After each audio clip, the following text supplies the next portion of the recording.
This is WIUR Good Radio. afternoon, everyone, or good evening. Been a little bit of a whirlwind for New York sports. A lot of stuff to talk about regarding the New York Giants, my favorite football team.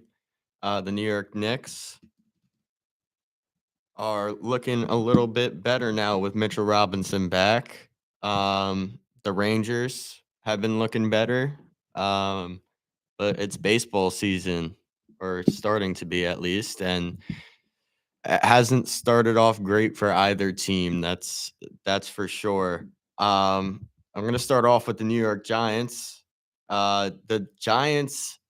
Everyone's wondering who's going to be the quarterback on this team. As of right now, there's not a single quarterback on the New York Giants roster. It is a completely empty spot. No one knows who's going to be manning the helm, who's going to be calling the plays. It's all up in the air. But there was a rumor regarding the Giants pursuing Matt Stafford, the quarterback for the Los Angeles Rams. Unfortunately, they were unable to get that deal to happen because Matthew Stafford is going to be staying with the Los Angeles Rams on an extension. Now, I thought Matthew Stafford would have been perfect, would have been a nice little bridge guy, either until next year's draft. Maybe we could draft a quarterback next year, or maybe he can nurture a young guy we draft this year. But unfortunately, that's not going to happen. And what are the Giants doing now? I think they've hit the panic button a little bit. They are now going after a guy that I have been bashing almost all year in Aaron Rodgers. Aaron Rodgers, listen, how are we going to be interested in Aaron Rodgers after seeing what he did with the Jets? It would have been a different story to me if we saw Aaron Rodgers lead the younger guys, step into that role perfectly, and assimilate to this New York sports culture we have going here. But instead, Aaron Rodgers didn't really mesh well with the Jets, with what the Jets had going. He didn't take them to the next step like a bunch of people thought he was going to. I mean, on one hand, you could say, hey, he's going to get paid a little bit less than Matthew Stafford. He's going to get paid less than a lot of the guys out there. But I don't really care about the money aspect when it comes to the quarterback position because they are paid an egregious amount of money to begin with. Um, and Aaron Rodgers really is not the guy you should be looking at. It, I get the method they're trying to go. They're trying to bring in a veteran presence to nurture a quarterback this year. And when I'm talking about the New York Giants this year, it seems like the plan is just that. But who's going to be that young quarterback?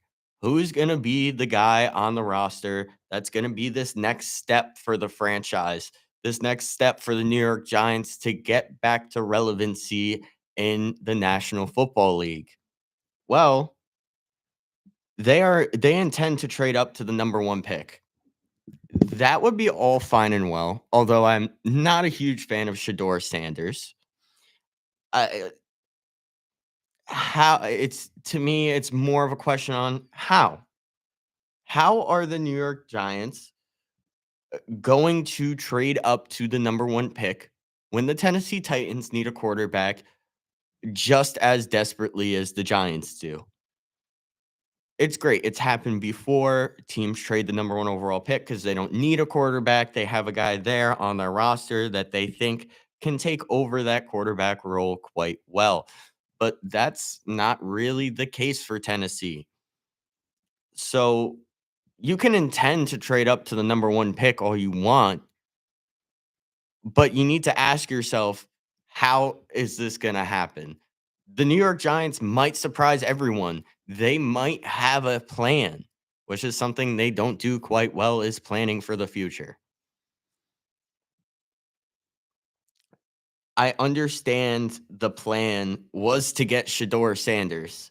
I understand that was the plan, but that plan was completely obliterated when they won week 17. they had an easy path to the number 1 overall pick. It was theirs for the taking, but they just so happened to win week 17. And now plans change. You can't be stuck on the old plans because you think that this is the only option. There are other options out there, and I really want to hit on those a little bit. So, my plan for 2025, I think we should sign either Russell Wilson or Justin Fields. Russell Wilson and Justin Fields, both on the Steelers last year. They both did, I would say, an average job at the quarterback position. They did what they were supposed to do. They went out there, they were solid. I wouldn't say they were great. I wouldn't say they were bad, but they were two average quarterbacks. And that's exactly what the Giants need right now. It's just an average guy, hold that spot down until a younger guy could come up. And as for the draft, you draft Travis Hunter. I think I've been saying it from the get-go, even when they had a chance to get the number 1 overall pick, you draft Travis Hunter. He's the first guy probably in the past 20 years that has a legitimate ability to play on both sides of the football. He can legitimately play both cornerback and wide receiver at an elite level. He is going into the NFL draft as a cornerback, although a lot of teams see him as a better wideout. But this is not his plan. He plans to go in there as a cornerback. That's okay. It doesn't matter what position he's going in as. The Giants can do whatever they want with him as soon as he's on the team. So the first year, hey, you could stick him at quarterback if you think that's okay. And then the next year, let's say you get a better quarterback or you think your quarterback is more suitable to the way Travis Hunter plays as a wide receiver, you could switch him right back to wide receiver in year 2. Travis Hunter is hands down the best player in the whole draft, let alone as a wide receiver or a corner. He's better than any of the quarterback options out there as a whole player. I think the Giants kinda lucked out by missing out on Shador at number 1, and now they have a chance to get a generational talent in Travis Hunter. It's not a great draft for quarterbacks. Both Cam Ward and Shador are seen as lackluster, but they are the 2 best quarterbacks in the draft. We've seen this happen in years past where it's not a great quarterback draft. I would say the last time we saw this was man, I can't quite recall what year it was, but there was a year where there weren't many quarterbacks drafted. I think it was the year Trevor Lawrence was drafted. There weren't many quarterbacks drafted to begin with. I think Mac Jones was one of the best quarterbacks drafted in the whole draft, and we saw how that landed up. I think he was drafted within the top 10 picks, and it didn't end up so well. So we can't force something to happen just because we want it to. This is something that needs to be thought about. I get it. They really want a quarterback. They really want the next franchise guy, but it doesn't have to be Shador or Cam Ward. The Giants are still years away from competing. I think all Giants fans have come to terms with that. I definitely have. I think the rest of the Giants fan base should as well. And we should think years in advance, not this year. Let's get our guy. Let's bring him up with everyone. No, we don't need to do that. We don't need to rush into getting the next franchise quarterback. They did that with Daniel Jones. We saw how that turned out. The Jets have done it so many times with Sam Darnold, Zach Wilson, all these guys they bring in and they think are going to be the next franchise quarterback, and it just doesn't happen. Don't force something that's not there, is all I'm trying to say. Anyway, moving on with my plan. Uh, you draft Jackson Dart in the second round. He's out of the same school as Eli Manning. And the only blemish to his game is the deep passes, which is okay because I would say Malik Neighbors is your only guy that's really a deep threat. And if they do draft Travis Hunter, like I believe they will, and I believe they should, then he's also a deep threat. But the Giants don't really run their playbook like that to begin with. They run more run heavy because of where they play in the Meadowlands. It's kind of a wind tunnel at times. Eli had to play through it a lot. They built their teams with great running backs, great slot receivers, a great running game. And that's the way the New York Giants play to begin with. So if the only blemish to his game is his deep pass, it's also something he can work on. I saw Daniel Jones, yes, terrible Giants career. Besides for the 1 year they made the playoffs, that was a very happy moment for me when the Giants made the playoffs again. And then they won their playoff game. Very, very exciting for me. He also started out with a very lackluster deep ball game. Yes, did it not develop to an elite level, but it still developed. And I think that that's the same story with Jackson Dart. Dart's deep ball ability can get better, and I think it will. But to sum up the state of the New York Giants right now, the Giants are trying to force a plan that is just not there. If they were truly committed to trading up, they would have done so last year with Jaden Daniels. And I think this is the thing that frustrates me because that was a quarterback draft that was loaded and they didn't want to trade up. But now they're saying the Giants intend to trade up to the number one overall pick.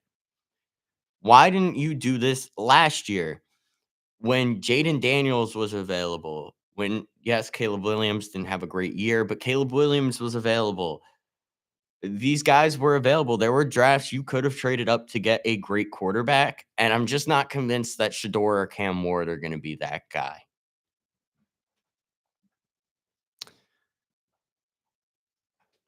I'm going to move on to the New York Knicks. The New York Knicks finally beat a top team in the NBA. They beat the Timberwolves 114 to 113. I think we're already seeing the effects of Mitchell Robinson coming back, a guy that's been a defensive rock on this team, a guy that's you've always been able to count to get that rebound, to get that block, to get that steal. He's always been a great defensive player, and we're already seeing the effects of that with them beating the Timberwolves, with them coming back against the Heat. We're seeing the effects of this very early on, and it's only going to get better with how long Mitchell Robinson is on the court for. Right now, he's only playing for 10, 12 minutes. They're going to build him up gradually. And once we see Mitchell Robinson on the court for, say, 25, 30 minutes, I think we're really going to see what the Knicks can do defensively. Tom Thibodeau likes to do something where he has an offensive lineup and a defensive lineup.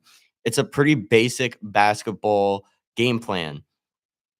And when you add in Mitchell Robinson, it takes off a lot of pressure from both lineups because you have that extra defensive wizard in Mitchell Robinson who can either fill in for Karl Anthony Towns.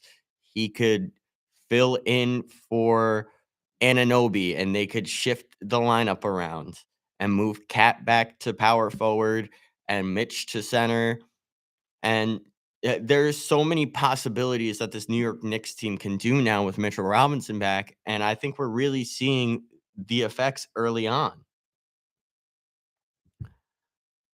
Mikal Bridges was benched again in the crunch time of the game. He went 2 for 11 in his shooting against the Miami Heat. Coach Tom Thibodeau had this to say. Just help the team any way you can. And I think that goes a long way. Some nights it may be somebody else's night, and that's the guy we got to ride. If we're putting the team first, that's what we got to do. This brings me to a subject about Mikal Bridges I don't think they're giving him enough credit for. He's a guy that goes out there day in, day out. He's willing to do whatever Tibbs wants him to do, whatever will help the Knicks win. Bridges is always there. And I think that that is what the Knicks were aiming for when they acquired him. This Knicks team is known as the Nova Knicks because of their ties to Villanova. They have Josh Hart, Jalen Brunson, and they did have DiVincenzo, but now they have Mikal Bridges in his place. And this is a team that's already rooted in chemistry, and they really want to lean into that because you have to lean into what you're good at. And yes, you gave up 5 first rounders for Michael Bridges. And when you look at it that way, you're like, wow, Luka Doncic was just traded for 1 first round pick and Anthony Davis. We traded 5 first rounders for Michael Bridges, a player that is exponentially worse. But we didn't acquire Michael Bridges to be the star. We acquired him to be exactly what he's doing right now, to be that last missing piece in the jigsaw puzzle that can fill in here, fill in there, another Josh Hart type player, if you will. And I think he's fitting into his role on this team perfectly. And I think that's really what the fans got to think. Why did the New York Knicks acquire him? They acquired him to build team chemistry, to be the guy you can count on, and to be another Josh Hart type player, and he's doing just that. There's not many players in today's game who would take to sitting on the bench for over half the game, but he saw that the lineup with Deuce was working, so he was more than happy to stay on the bench because it helped the Knicks win. And I think this is a perfect attitude for a guy on this New York Knicks team to have, and I think that he's doing just fine. The numbers are going to speak for themselves. When he has his games, he has his games. He will score 30, 35, 40 points here and there. And that's just the type of player Mikal Bridges is. And that's exactly the type of player that the New York Knicks need. The results are going to come later.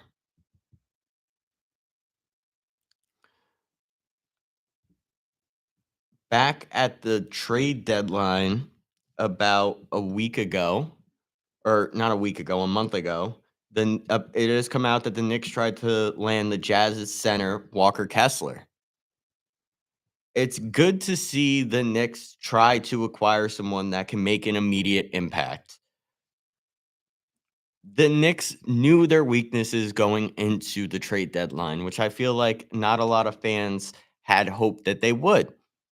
And it's good to see this from the New York Knicks, from a team that has seemingly ignored their weaknesses year in and year out, but they're not ignoring them. The Jazz really just did not want to trade Walker Kessler. And if that's not going to work, look, we got Mitchell Robinson back right now. Yes, it wasn't when we needed him like a month ago, but they're still 40-20. That's a great record. They have 20 more, they have double the amount of wins that they have losses. This is a great New York Knicks team. Is it in the elite top 3 is another story to me. I feel like I don't know that quite yet until I see the Knicks go up against one of the top teams in a series. When you play one night can go any different way, but I think it's going to be a different story when we see the Knicks face the Celtics in the playoffs if it were to happen, because it's a series. The better team most likely will come out on top. Captain Clutch, Jalen Brunson has scored 16 of his 31. He scored 16 of his 31 points in the fourth quarter and OT. This was against the Heat last night. Ben Stiller tweeted it out while he was at the Oscars that the Knicks won. Great moment, if you ask me. Everyone was like, "Bro, you're at the Oscars. What are you doing tweeting out about the New York Knicks?" That's just how much of a grasp I feel like this New York Knicks team has on its fan base. It's a great, loyal fan base. We've been through a lot of losing, and now that we're winning again, we're really seeing how strong this New York Knicks fan base can be. I saw someone joke saying the city would be burned down if the Knicks ever were to win a championship. I mean, it, it maybe at this point with how crazy some of these Knicks fans are. Um, but Jalen Brunson has really been the difference maker, getting back to it a little bit. The Tom Thibodeau had this to say about Jalen Brunson after last night's performance. The thing that's unique about Jalen is his poise under pressure, and he can beat you in a lot of different ways. He can beat you with a shot. He can beat you with a dribble. He can beat you with a finish. He can beat you with a pass. That sounds like a Dr. Seuss rhyme, first of all, but that's neither here nor there. Um, he also understands who is going well, and are they sending 2 at him? Are they sending 3 at him? Are they collapsing? What's the right play? And he's great at it. I think that's the perfect way to sum up Jalen Brunson. Jalen Brunson's able to really adapt on the fly. He's really able to make himself comfortable in any given situation, and that's really what you look for in your star player. Someone that's willing to adapt to any sort of situation. He's willing to rise to the occasion, and we see that night in and night out, giving him the nickname of Captain Clutch. Really a great job by Jalen Brunson. Uh, they had fans chanting MVP last night in Miami. Yes, a lot of New York uh, people do move to Miami, so that could be a part of it. But it's regardless, it's in a way arena, and fans are chanting that Jalen Brunson is their MVP. That is a really great sight to see as a Knicks fan. I know we have our franchise cornerstone, and off of there, I really think we could definitely get back to the top. Before I move on, I have a little announcement to make. Congratulations to Brian Ferreira for winning Show of the Week. Catch the One and Done radio show Tuesday at 5 p.m. And I have a few important dates. Don't forget to register for the MSC Career Connection Series on March 5th in Murphy Center 319 for a portfolio design workshop during the activity hour. Make sure the Iona Media you follow the Iona Media Department on Instagram at Iona MSC Department for more information. Save the date. The Woman's Her Story dinner, March 7th in the Burke Lounge at 5 p.m., hosted by the Council of Academic and Special Interest Clubs. Come see the keynote speaker, Nourishel Mayor, Yadira Ramos Herbert. Free food and drinks will be provided. Business casual attire is recommended. Follow Iona Academics Club on Instagram for more information. Now moving on to my next subject, the New York Rangers. Um, I keep talking about it. It really looks like Laviolette's lost the locker room a little bit. You know, you had your veteran and unofficial captain, Chris Kreider, blow you off at practice. It's not going to look good. It's not going to be a good look when it comes to you having basically the new face of the franchise, the next Mark Messier, um, blow you off at practice. You're supposed to be the guy that all the players look up to. You're supposed to be the guy that sets the tone. I always talk about this, and I feel like I'm like a broken record when I talk about this, but energy stems from the top down. If you're in a bad work environment and your boss is not into what they're doing, you're going to see that, and the employees are also not going to be into it. It's the same thing when it comes to a sports team. If you see your head coach is not fully invested in winning above everything else, the team's main goal is not going to be winning. It's going to be their self production. And I feel like this is the case when it comes to the New York Rangers. They don't play as a cohesive unit, or they haven't been. As of late, it's gotten better, which I'm going to touch on. But they're supposed to be a cohesive unit that all have the same goal. They all want to win the Stanley Cup above everything else. But when I look and I watch this team, it looks like it's a bunch of players playing for themselves. A stark contrast to the other team that plays at Madison Square Garden, the New York Knicks. And that's because of two completely different styles of coaching. Tom Thibodeau is very tough on his players. He wants to get the best out of them every night. And we see him get the best out of them practically every night. Peter Laviolette, known to be a kind of a player's coach. He will and this is something that bothers me. I'm going to bring up a few quotes of his, and he bashes his players to the media. You never talk negatively about your players to the media, because then it shows that, hey, if I'm playing bad, I'm not only going to have to deal with it from Laviolette in the locker room, but I'm also going to have to deal with it from the media. And the media adds a whole other side to stress to these players. We're in an age of mass communication. Everything you do, everything you say, how you play, how how you show up, how you play in practice even will be broadcasted to the whole world. It's going to be seen. And to have a coach like that do that is disappointing. I mean, this has been an issue for the Rangers since they got rid of Alain Vigneault. They've had 3 coaches in 7 years. They're averaging about 1 coach every 2 years, and it looks like that trend's gonna continue if Laviolette doesn't win a Stanley Cup. This is a big issue because constant change in leadership causes an unclear locker room. When you don't have this strong locker room culture, you're never going to get anywhere. You're never going to get to the end goal of winning the championship, of bringing it home to the fans because you don't want it as much as the other teams do. The other teams that have that strong locker room bond, the other teams that want it above everything else, those are the teams that are going to finish out on top. But the Rangers have been playing a little bit better of late. And I have to give them credit because I am a Ranger fan. I'm just so tough on them because I feel like every year I go into each season thinking this is going to be the year, and it never is. But Jonathan Quick, talk about a career resurgence for Jonathan Quick ever since coming to the New York Rangers. Was phenomenal last season, has been phenomenal this season, and he just had another shutout against Nashville in his 800th career game.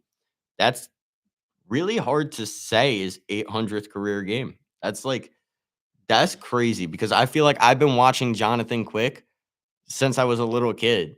I feel like I used to see him in the playoffs every year, and I never wanted to face him because of how good he was.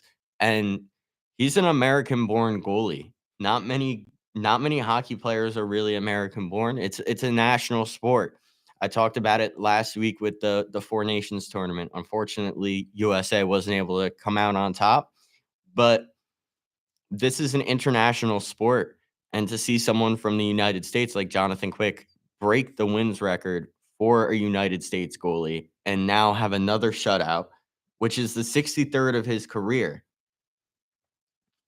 And this is the 3rd shutout of the season for Jonathan Quick. As a result, Jonathan Quick became the 6th goalie in the past 50 years to register 3 shutouts in a single season at age 39 or older. It has to be talked about how well Jonathan Quick has been playing in his age 39 season. He's been around the league for probably, let's see, 20 years maybe. It, it seems like my whole life, so it has to be around 20 years. Um, and he's just been phenomenal for the New York Rangers, and I love that he's there with Igor Shesterkin in that room. I wish he would rub off a little bit more on Igor Shesterkin because Igor's been the weaker of the two, funny enough, this year, and he just got that massive extension. I do think a little bit of that has to do with the attitude of the New York Rangers, but that's no excuse for someone like Igor Shesterkin, who we've seen play elite regardless of the players he has surrounding him on the ice. And just because you got that big contract now does not give you an excuse to not play at your highest level. Peter Laviolette had this to say about Jonathan Quick. When there are breakdowns, you need your goaltender to make saves, and both guys are doing that. Quickie was fantastic tonight, especially in the third when that game was 3-0. He had to make some big saves. I mean, Quick's been fantastic all year. I do like Peter Laviolette adding in, hey, both of our guys have been fantastic. Great to see from him. Like I said, I just kind of went at Peter Laviolette for not supporting his players enough. And I think that was a perfect quote to give to the media. That's what you need to do every single time, regardless of how your players play. Do not, under any circumstance, talk negatively about your players.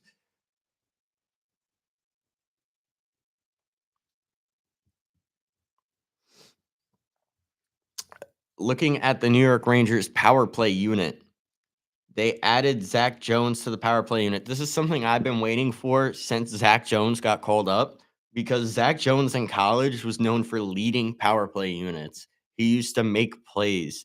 He always was on that power play line that seemed to score. He went to one of those Boston, I think either Boston College or Boston University, um, two great hockey schools.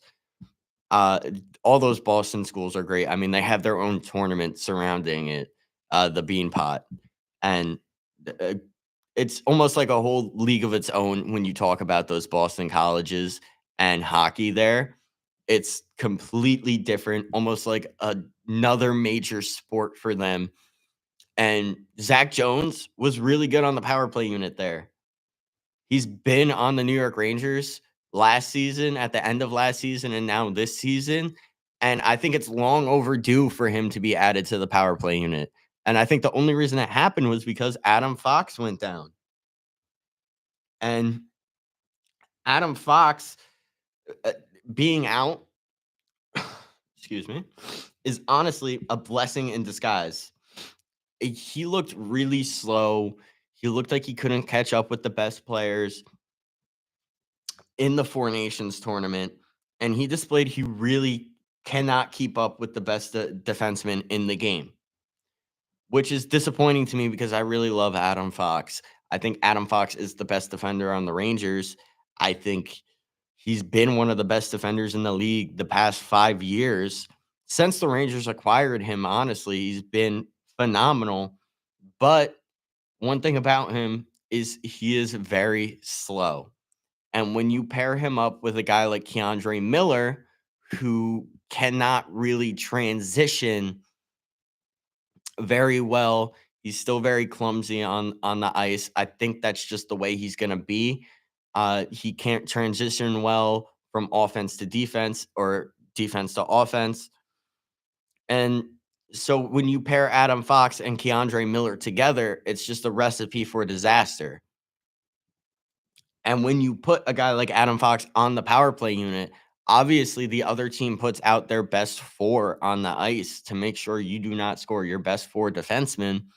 It's going to be really hard to get that power play unit working. With Zach Jones, it gives the opportunity to have a younger, quicker player.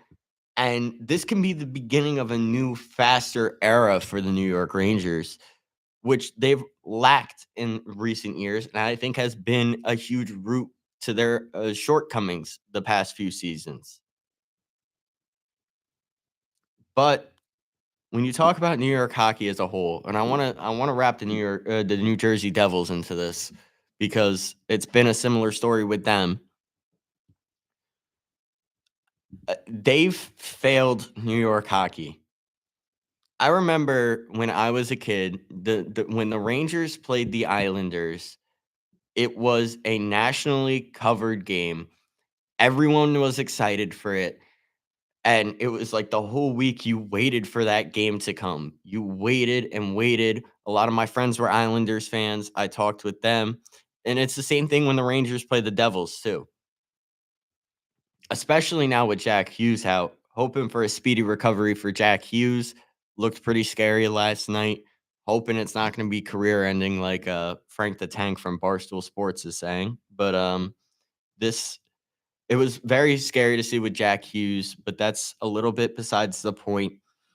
But it looks like the Devils are going to go back to being mediocre because Jack Hughes is their best player. And when Jack Hughes was not on the ice last year, we saw the Devils come up short. But with honestly all the New York hockey teams failing to keep up with these expectations, it has made fans lose interest in games that used to be a large draw for me as a kid, such as the Battle of New York between the Islanders and the Rangers, which happened on February 25th, and the Rangers won 5-1. But no one was talking about that game. I want to know what happened to New York hockey that made it get to this point of mediocrity. Hockey in New York is a big thing, especially in upstate New York. Even if you go an hour away from the city, it is a huge sport. I went to a very gifted hockey program in high school. My team won states twice, came runner up one year when I was in high school. So 3 out of my 4 years, the team went to Buffalo and played in the state championship. So I love hockey, and to see, especially after the progress the Four Nations tournament made in broadcasting this international talent pool, it's disappointing to me because I love when crosstown rivals face each other. I love when the Yankees play the Mets, and when the Rangers play the Islanders, when the Giants play the Jets every few years. I love it. And to see it not getting the national coverage it used to is very disappointing. And I feel like that's not going to change until one of the New York teams wins a championship or when they're all at the top of the Metropolitan Division, like they should have been this year. Honestly, very disappointed in New York hockey right now. But on to my next topic, which is the New York Mets. There was another injury to the rotation. Sean Manaea down with an injury. He's going to start the season on the injured list, just like his counterpart, Frankie Montas. I spoke about it on the last show. The Mets seemingly forgot to build a complete roster after signing Juan Soto. They made the same mistake the Yankees did just last year. You acquired a generational talent, but you can't stop there. If you're going to acquire a player like Juan Soto, you have to go all in. And when you don't go all in, you're showing to the fans, wait, you pressed as hard as you could on the gas, but then you let the car come to a stop. What happened there? Clay Holmes is now lined up to be the number 2 starter for the New York Mets. Paul Blackburn just started a game the other day in spring training, and he gave up 4 runs in 1 1/3 innings. This is a guy that's going to be in the Mets opening day rotation. This should not be a starting pitcher on a team like the New York Mets. If you want to be treated like the big brother in New York, if you want to be treated like one of the top teams in Major League Baseball, you have to go all in.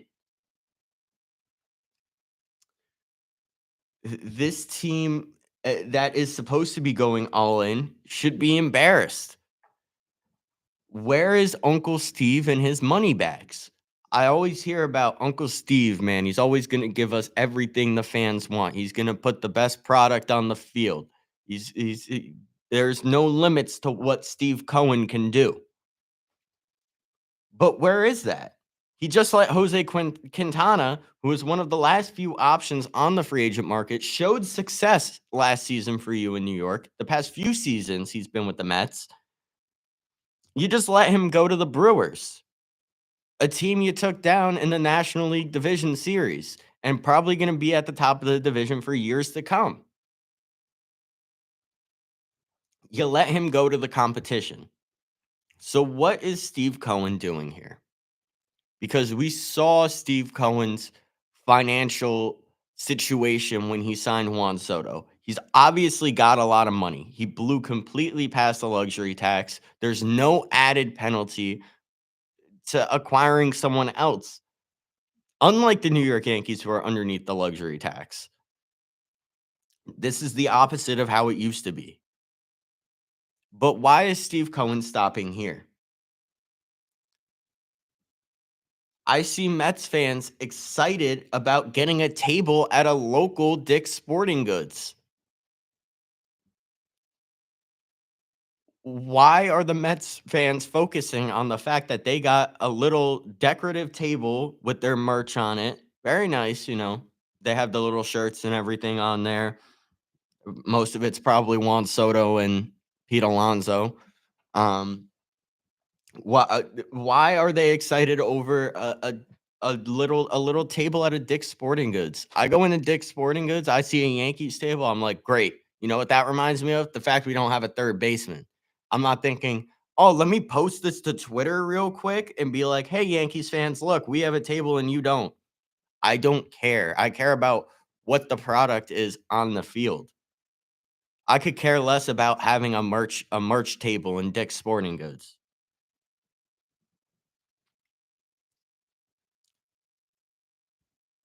No matter how hard they try to get away from this little brother mantra that Yankees fans have put on them, it seems like they're not getting away from it. They're just leaning into it more. You guys have the opportunity to play this perfectly and become the big brother, but they're doing it all wrong. You can't be focused on those small things like a table at Dick's Sporting Goods. And another thing, Nick Madrigal is out for probably the rest of the season.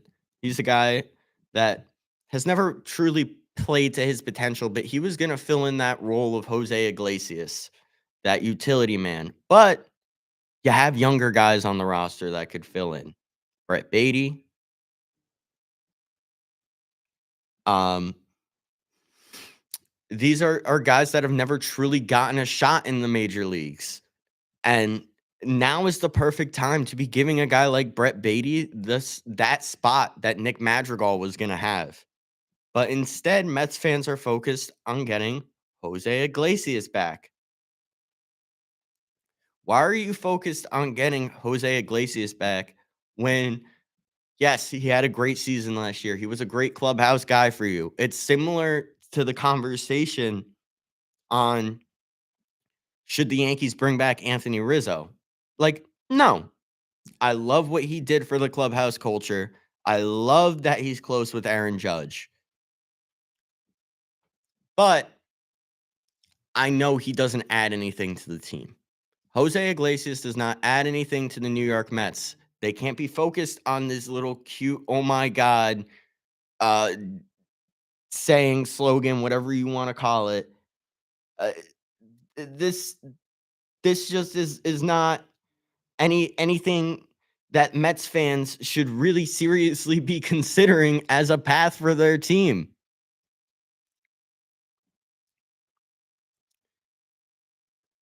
And Mets fans, yet again, focusing on the New York Yankees, saw that our young left fielder, Jason Dominguez, has been struggling, which, first of all, I see a bunch of Mets fans roasting Jason. And why are you trying to bring down a player that's, what, a year older than I am? And has excelled in the minor leagues. And guess what position he played throughout the whole minor leagues? He played center field. He did not play left field. And now the Yankees need him to play left field. There's going to be an adjustment. Yankee Stadium ranks as one of the hardest left fields to play in all of Major League Baseball. But this brings me to the Mets fans focusing on this little caveat in Jason's game and are like, hey, we have a trade that can benefit you guys. I'm like, let me hear it. I'm thinking maybe Brett Beatty for Marcus Stroman, give us a third baseman, a guy that's got a little bit of upside but never shown it in the major leagues. I'm like, perfect. And they're telling me Starling Marte for Marcus Stroman. This solves no issues for the New York Yankees. Starling Marte has dealt with injury issues. He makes more money than Marcus Stroman. This trade does not benefit the Yankees. And to even bring up a trade like this just shows me how obsessed Mets fans are with the New York Yankees. If they truly looked at the Yankees, they would see Spencer Jones is tearing it up in spring training and has a legit shot to crack the roster. I see the Mets have a lot of young pitching coming up, and I'm happy for them because they really need it right now. They have a great pitching pipeline.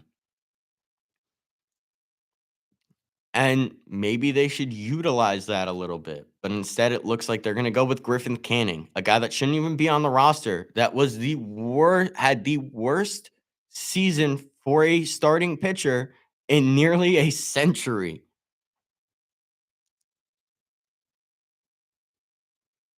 Just crazy. Crazy stuff here. Before I move on, I just want to make this announcement one more time. Congratulations to Brian Ferreira for winning Show of the Week.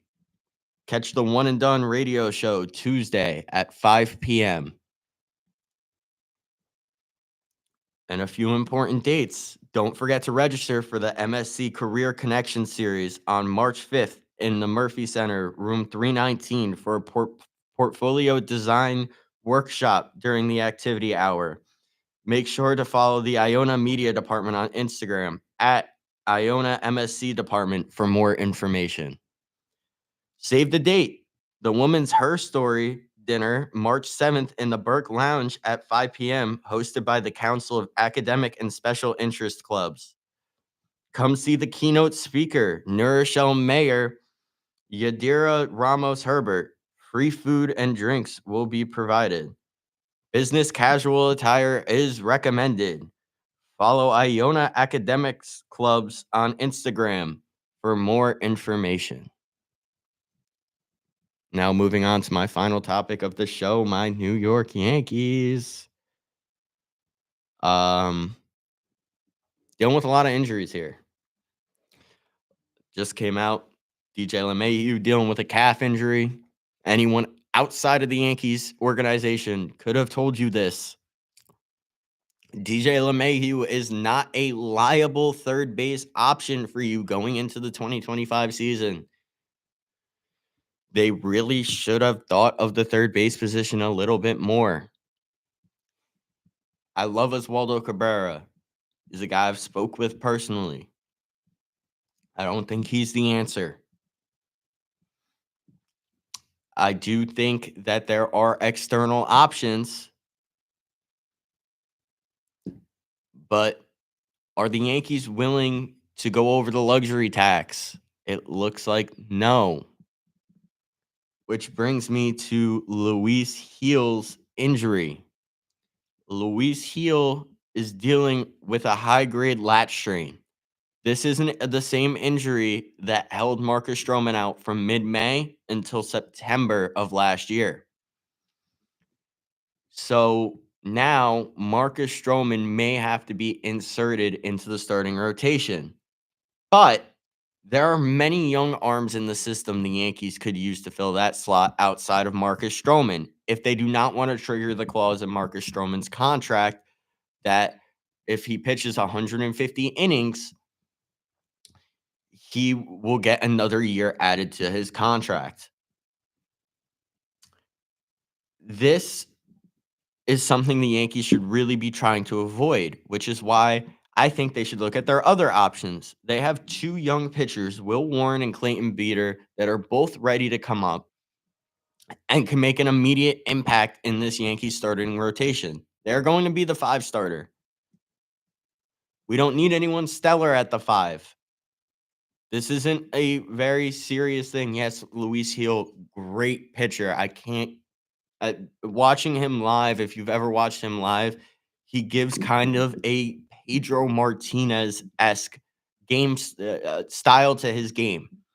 He's very entertaining to watch. Just won American League Rookie of the Year this year. He's great. But now that we have to deal with this, I think we should be looking at the options outside of Marcus Stroman. Marcus Stroman's obviously the obvious answer, but if the Yankees do not want to trigger this option, they have to look externally. They also have Carlos Carrasco. Carlos Carrasco's a great clubhouse guy. He's a veteran. He's proved he can pitch at an elite level. Yes, he's older now, but I think having him around for a few months while Luis Gil rehabilitates his injury wouldn't be the worst option. Just anything outside of Marcus Stroman. This should not, what I'm trying to say is this should not prevent the Yankees from trading Marcus Stroman just because They had one pitching injury. I would understand if they had 2, 3 pitching injuries and they would be like, okay, we need Marcus Stroman. But you had one pitching injury. I don't think it's the end of the world if you have either a rookie or a Carlos Carrasco go in there at the 5. Giancarlo Stanton still has not been back to Tampa. I'm starting to get a little worried about Big G. Big G is apparently dealing with some personal issues, obviously wishing the best for Giancarlo Stanton. And I hope he gets back to the team soon. As come out, he's going to start the season on the injured list. Obviously sucks, but this personal matter is starting to worry me a little bit. I think this could be Giancarlo Stanton contemplating retirement. He's up there in age. He's the active MLB home run leader. He's done a lot, really, outside of winning a World Series, getting to 500 or 600 home runs. This could be the time to hang up the cleats for Giancarlo Stanton, but I'm hoping he's back with the team in Tampa soon. Brings me to the Yankees are talking with JD Martinez. Just don't. Why are you talking with JD Martinez? We don't need another guy that could only DH because as of right now, the Yankees believe Giancarlo Stanton is coming back. I hope Giancarlo Stanton is coming back because he is still a great player. There is no point to acquire JD Martinez and clog up another roster spot. This is a roster spot that can be going to someone younger. Spencer Jones is tearing it up. He has 1 home run, and he came up just short of a second. He has over 1,000 OPS this spring. But strikeouts still a little bit of an issue. But he's an elite defender. He's great on the base paths. This is a guy, in my opinion, I would not be opposed to him making the major league roster. He's older than Jason Dominguez. His swing looks like he's definitely adjusted his stance in the box. He's more of an Aaron Judge-esque swing right now, which I think is perfect for him. He fits the frame of Aaron Judge perfectly. This is definitely someone I can see making the major league roster. He's been great this spring. I think he's only going to get better. I think that he can fill in left if Jason needs a day off, or Jason can. This is just a guy I think perfect to make the roster, but a more likely option is Ben Rice at catcher. They're trying Ben Rice at catcher. Sorry. This can be the new wave of utility man. I remember when the Rays almost pioneered the utility man in Major League Baseball, and everyone was like, this is perfect for a roster that's too small, and we could have a guy that can play all these positions. Ben Rice can be the new wave of utility man. Yankees brass believe he can hit in the middle of the lineup. He has 6 total bases and 10 at-bats, including a home run this spring. And he would give you the ability to play first base and catcher. You don't have to waste 2 roster spots on a dead set catcher. You can have a guy that can also play first base. You could probably teach Ben Rice to play the outfield if you wanted to. Ben Rice can be the start of the future, and I'm very excited for that. Talking about the future, a new wave of Yankees policies have hit the organization. Just a little hint as to what that is. They changed their 50-year-long facial hair policy. Now players are allowed to have groomed beards. This is an incredible move for the New York Yankees. I don't care what anyone else says. My boy Keith McPherson been advocating for it for, I feel like, ever since he's been on the air. And this is a perfect move for the Yankees. It is my worst. It was my worst fear that someone would reject coming to the Yankees because of this ancient facial hair policy. And I'm very happy to see them moving away from this. but it's making me question some things, and it's making the captain question some things. He said that players that would not come to the Yankees over that policy don't deserve to be Yankees. I don't really agree with that because it's really a silly policy, and it's kinda like if I were to go to a job interview and I were to have the facial hair I have now, and they'd be like, "Nope, we can't do it because you need to be completely clean shaven." I would be like, "This is the type of company y'all are? Like, forcing me to shave my well-kept beard?" I would be like, "Okay, so I'll go somewhere else." And that's was my fear with these players, that they would just go somewhere else. And I'm happy to see that change. But I think Aaron Judge is right to be a little concerned because we do want players that want to be here. One more thing, Keith McPherson advocated for this very heavily. He has a merch line out about it. Don't play Frank after a loss. There's going to be no more New York, New York after a loss. It is going to be a run through of different Frank Sinatra songs, which is perfectly fine. They played That's Life the first game. I think this is perfect. I saw the Dodgers celebrate on our field with New York, New York playing in the background. I have seen in person the Astros celebrating making it to the World Series with New York, New York playing and them singing it on the field. This should be our victory song. This is not a song you play after a loss. This is the song you play after a win, and I love this move, but yet again, upsetting some people. Michael K's upset. If something's upsetting you as much as playing Frank Sinatra after a loss, then maybe you shouldn't be a Yankees fan. That's what Michael K said. He said he's been in the booth with those same exact moments I just said. And to me, it was really gut-wrenching to see New York, New York being played after a loss because I've been there sorry, excuse me, for some excruciating losses, as I mentioned before. And the last thing I want is for fans and for players of the opposing team to be singing this after the Yankees lost. And I think Michael K, he just has to get with the times a little bit. The times are changing. He didn't have an issue with the facial hair policy. He should not have an issue with New York, New York being played after a loss or not being played after a loss. This is the start of the future for the New York Yankees. And I think, yes, legacy is a huge part of the New York Yankees, and we should not lose that.